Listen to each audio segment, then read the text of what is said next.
nii, esimene mäng on läbi, et kuidas oli? Esimene mäng, võit käes, et see on peamine, et sealt saime kindlasti natuke enesekindlust ja nüüd on hea edasi minna. Oli nagu vastane raske? Pole suhteliselt küll jah, siuke esimesest mänguks väga hea vastane, tugev vastane, väga hea. Mis te arvate, et kas Kaimani tase võib olla nagu see, kus kohas medalid hakatakse jaama?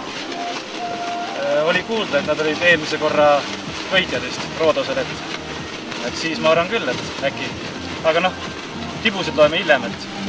Kuidas ilm oli? Ilm on väga raske, et kui oleks kolmanda kemi peal läinud, siis oleks ikka hing oleks täitsa kinni.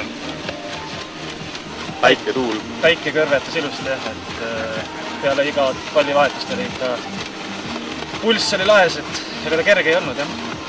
Pole väga palju enne koos mänginud, et kuidas kokku mänginud? Ei noh, kindlasti saab paremini, aga ei ole viga, ma arvan. Enam-vähem. Aitäh!